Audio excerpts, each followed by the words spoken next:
आपके साथ कहकशा और आप देख रहे हैं टाइम्स एक्सप्रेस। वक्फ बोर्ड पर अब नया संशोधन होने जा रहा है और ये संशोधन भारतीय जनता पार्टी की तरफ से होगा। प्रधानमंत्री नरेंद्र मोदी इस संशोधन को पहले राज्यसभा में पेश करने वाले हैं और इसके बाद लोकसभा में इसको पेश किया जाएगा। अब आप देख लीजिए, जब से इसका ऐलान किया गया है तब से विपक्ष जो है इसको लेकर भारी विरोध जता रहा है। मुस्लिम समुदाय भी इस पर भारी विरोध जता रहे हैं और लगातार ये कह रहे हैं कि ये बिल्कुल गलत है, इस बिल में कोई भी संशोधन नहीं होना चाहिए। लेकिन आप देख लीजिए कि प्रधानमंत्री नरेंद्र मोदी ने क्या कभी किसी की सुनी है? नहीं सुनी है और इस बार भी लगता है वो कुछ ऐसा ही करने वाले हैं। 5 अगस्त को इस बिल को पेश करना था, लेकिन जिस तरीके से बांग्लादेश के जो हालात बने और शेख हसीना को अपना देश छोड़कर भारत आना पड़ा, ऐसे में ये बिल पेश नहीं किया गया था। अब आप देख लीजिए, इस बिल को कहा जा रहा है कि इस हफ्ते तक पेश कर दिया जाएगा और अब इसको लेकर राजनीतिक सियासत जो है वो भी शुरू हो गई है। असदुद्दीन ओवैसी जो है इसको लेकर अब सत्ता पक्ष पर प्रधानमंत्री नरेंद्र मोदी पर हमला बोल रहे हैं। इसके अलावा नीतीश कुमार पर भी जो है पप्पू यादव भड़क गए हैं। असदुद्दीन ओवैसी और पप्पू यादव ने क्या कुछ बयान दिया है, क्या हमला बोला है, इस पर बात करेंगे। लेकिन इससे पहले हम आपको कुछ बातें, कुछ तर्क जो है इस बिल के बारे में, इस बोर्ड के बारे में बता देते हैं। देख लीजिए, नेहरू सरकार ने वक्फ एक्ट जो है वो 1954 में पास किया था। उसके बाद 1974 में सेंट्रल वक्फ काउंसिल का गठन किया गया। वक्फ एक्ट में संशोधन किया गया था, असीमित शक्तियां मिली थी। ये 1995 की बात है और फिर 2013 में एक्ट में फिर से संशोधन हुआ और शक्तियों को बढ़ा दिया गया। लेकिन अब देख लीजिए कि एक बार फिर से प्रधानमंत्री नरेंद्र मोदी, भारतीय जनता पार्टी जो है वो वक्फ बोर्ड की शक्तियां कम करना चाहती है और इनकी शक्तियों को कम करने के लिए ही अब इस बिल में, इस एक्ट में जो है संशोधन करने की बात उठी है। देख लीजिए, इस बिल की अगर बात करें तो अगर किसी संपत्ति पर ये दावा कर देते हैं वक्फ बोर्ड वाले तो उसे वक्फ बोर्ड की संपत्ति माना जाएगा। देख लीजिए, अभी क्या होता आया है, अभी ये होता है कि किसी पर भी जो दावा कर दिया जाता है तो उसे वक्फ बोर्ड की ही संपत्ति माना जाता है, जिस भी संपत्ति पर वो लोग दावा कर देते हैं। लेकिन संशोधन कहाँ तक संभव है और इस संशोधन के बाद क्या कुछ बदल सकता है, उस पर आए तो किसी भी संपत्ति को वक्फ संपत्ति बनाने की शक्तियों पर अंकुश लग जाएगा।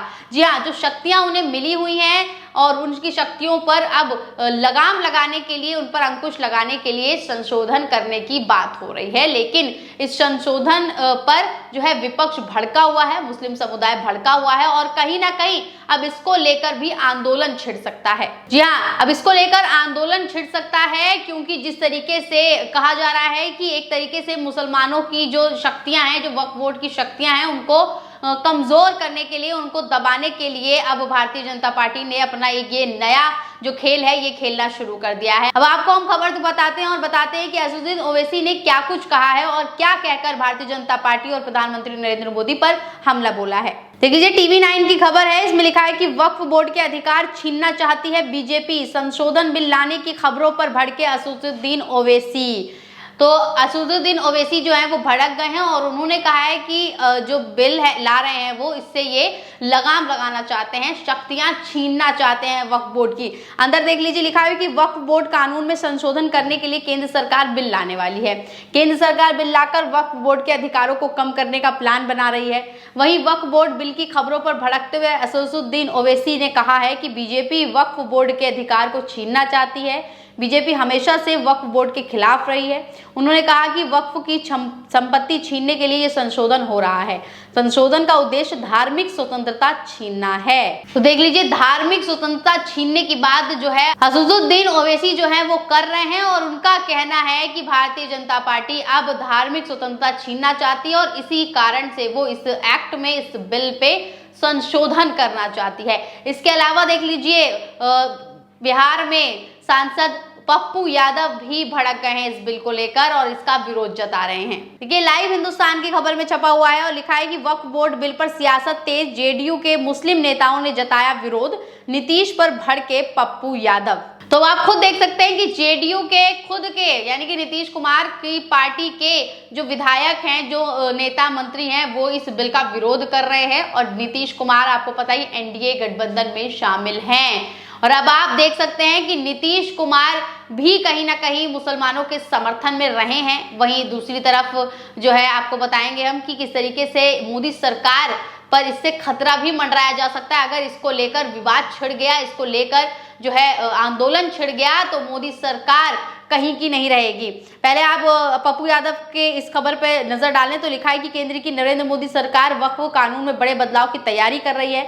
संसद में वक्फ अधिनियम संशोधन बिल इसी सप्ताह पेश किए जाने की संभावना है। इस बिल के सदन में आने से पहले सियासत गर्मा गई है। केंद्र की एनडीए सरकार में शामिल बिहार के मुख्यमंत्री नीतीश कुमार की पार्टी जनता दल यूनाइटेड के मुस्लिम नेताओं ने इस बिल का विरोध किया है।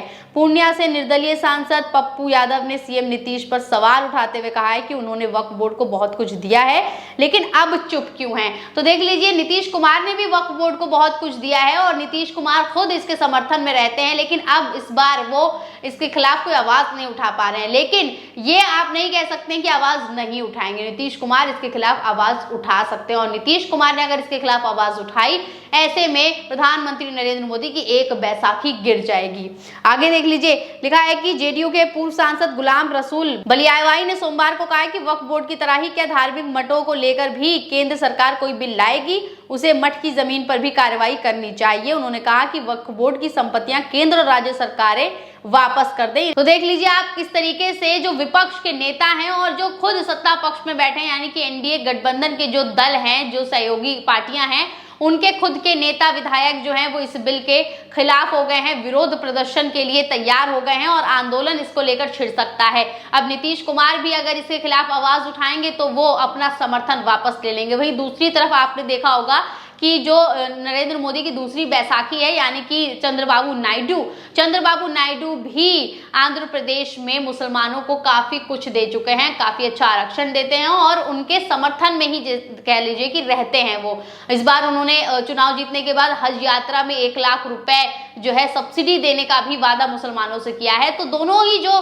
पार्टियां हैं, वो दोनों ही पार्टियां जो हैं इस समुदाय के पक्ष में कहीं ना कहीं रहती हैं। ऐसे में अगर इनके खिलाफ कोई बिल लाया जा रहा है तो ये दोनों पार्टियां भी इसका विरोध कर सकती हैं और अगर विरोध कर दिया गया तो आप देख लीजिए ये बैसाखी जो है प्रधानमंत्री नरेंद्र मोदी की ये गिर जाएगी और ये अपने समर्थन जो है वापस ले लेंगे। ऐसे में प्रधानमंत्री नरेंद्र मोदी को भी इससे बेहद खतरा हो सकता है। अब ये खतरे की घंटी जो नरेंद्र मोदी ने अपने लिए खुद बजा दी है, इस पर उनका कब ध्यान जाता है। और अगर देख लीजिए खबरें आ रही हैं कि नीतीश कुमार और चंद्रबाबू नायडू भी इस बिल के खिलाफ हो सकते हैं और बिल के खिलाफ होंगे तो पार्टी के खिलाफ होंगे, सत्ता के खिलाफ होंगे और सत्ता के खिलाफ होंगे तो प्रधानमंत्री नरेंद्र मोदी की सत्ता चंद दिनों की रह जाएगी और सरकार गिर जाएगी। अब ये देखना होगा कि कब वक्फ बोर्ड पे जो है ये संशोधन होता है या नहीं होता है, क्योंकि आंदोलन छिड़ सकता है और आंदोलन छिड़ा तो प्रधानमंत्री नरेंद्र मोदी या तो फिर अपनी कुर्सी गिराएंगे या फिर इस बिल को पास नहीं होने देंगे।